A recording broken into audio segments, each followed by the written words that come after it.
Hi, I'm Councilwoman Laura Pastor in the heart of the city, rockin' District 4. I'm here at Teen Lifeline with Nikki. Nikki is going to explain to us what a Teen Lifeline is all about. What is Teen Lifeline? Hi. Actually, this is really exciting to have you here and to show you this amazing space that we have. What we're probably best known for is exactly what's in this room, is that we run a 24-hour peer counseling crisis hotline for teens. We are statewide, but we live in Phoenix, in the heart of Phoenix. And this is where our teens actually are trained to take these calls and texts from other teens across the state that are struggling. So I didn't even realize you were statewide. Yes. Okay, so at any point somebody can call, located here in Phoenix, and then there is the peer counseling that happens. What type of calls do you usually get? You know, honestly, if a kid could think it's a crisis, we're going to take that call. So it can be really having to do with anything. But I can tell you that about a third of our calls are coming from kids that are having thoughts of giving up. They're struggling with depression. They're struggling with thoughts of suicide or even thoughts of self-injury. And so that is the biggest bulk that we take. But we're also talking to kids that had a rough day at school, a fight with the friends, all the way to kids that are maybe don't have a home to go home to, and helping them and reconnecting them with resources within our community to help them and their families. Is it possible to meet a volunteer? Definitely. I would love to introduce you to one of our teen volunteers, Claira. Come on in. Hi, Claira. How are you? Good, how are you? I am Councilwoman Pastor. Nice to meet you. Nice to meet you. Tell me what you do at Teen Lifeline. Yes, so I'm a peer counselor here at Teen Lifeline. And so about 3 days a week, I come into the hotline and I take calls and texts from the teens who are in crisis and calling us. What made you want to do it?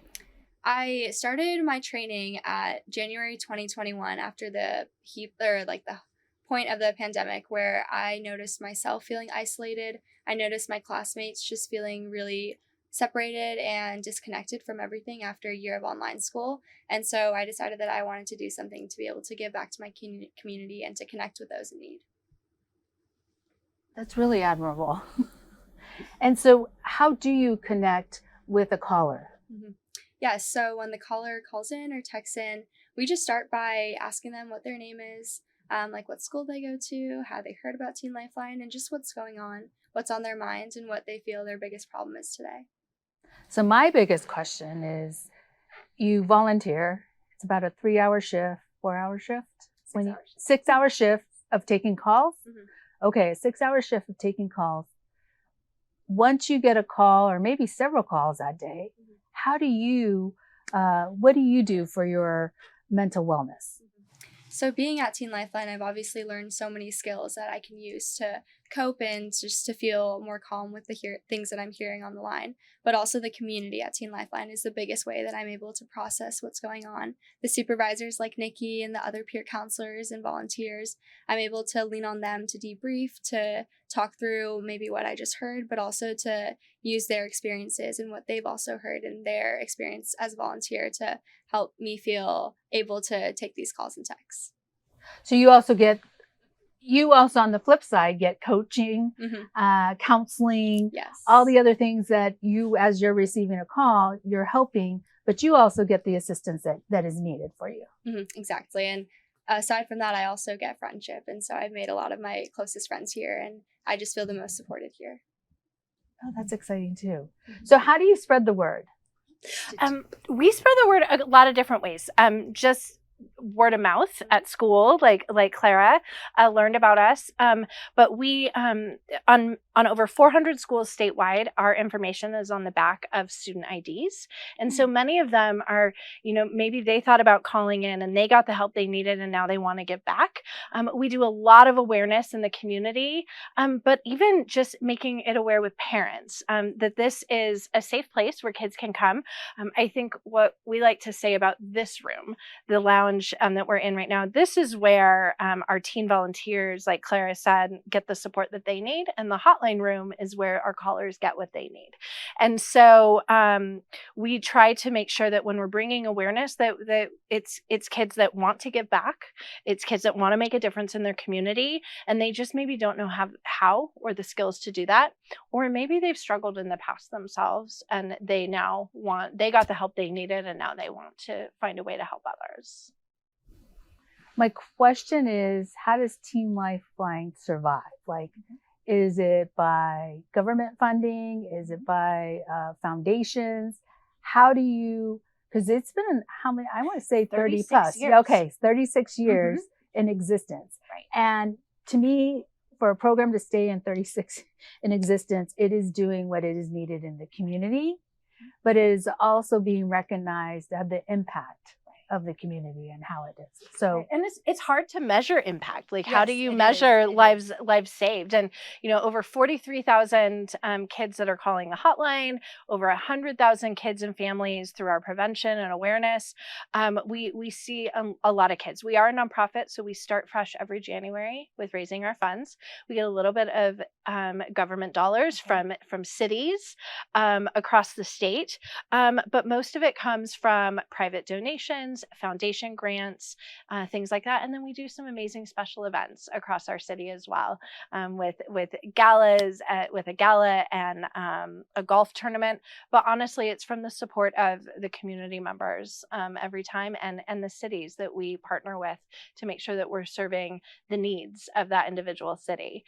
And we've always been in existence in Phoenix. We actually started 36 years ago at Central High School. yeah, okay. And so it was, so we've always lived in this neighborhood. We've always been in this area, and it's just, we continue to grow, and it is with the support of the communities at large, and the awareness that funding brings as well. So if I'm a donor, where would I donate?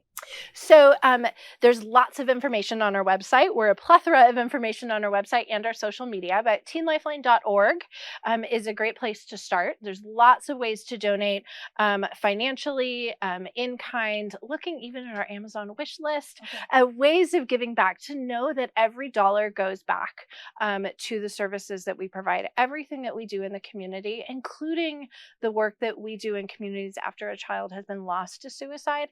It's all free. And so every dollar goes straight to that. And our teen volunteers give over 20,000 hours a year. And we have nearly 100 of them. So we do big work with small staff, but to start at our website, also to look at our social media channels on Facebook and Instagram and Twitter. And also always to feel free to give us a call. If someone needs to talk through the hotline, know that parents can call us too if they're worried. Yes, so parents and families can also call us if they're worried about their child or worried about their child's friend even, to give us a call. We'll help them through that. We'll help connect them to other resources as well as whatever support they need. Then give us a call at 602-248-8336. And they can also text us at that same number. Real easy. That's exciting to know. We do texting. Nowadays, it's all about texting. And so that's good to know, because also parents may feel like I shouldn't be doing this, or what do I do, or feel helpless. It's really helpless. And so a good way for a parent to also know is that they can start the text and then eventually go to the next level or step of counseling. Help and support. Yeah. And like I said, everything is free, everything is confidential, and everything is as anonymous as the person would like it to be. So, for us, it's important that no child or no family be left in a crisis, and money being what the issue is. That no matter what, we're not going to turn someone away. We'll work to find the funding in order to meet the needs of our community. And knowing that Phoenix is, while we're statewide, Phoenix is our heart. It's where we live, but it is also where the bulk of our services are provided. So Nikki and Claire, thank you for doing the great work. I don't even know what to say.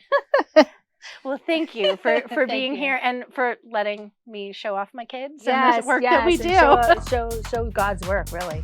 Thank you for joining me. I am Councilwoman Pastor in the heart of the city. As you can see, where Teen Lifeline is, and Rockin' District 4.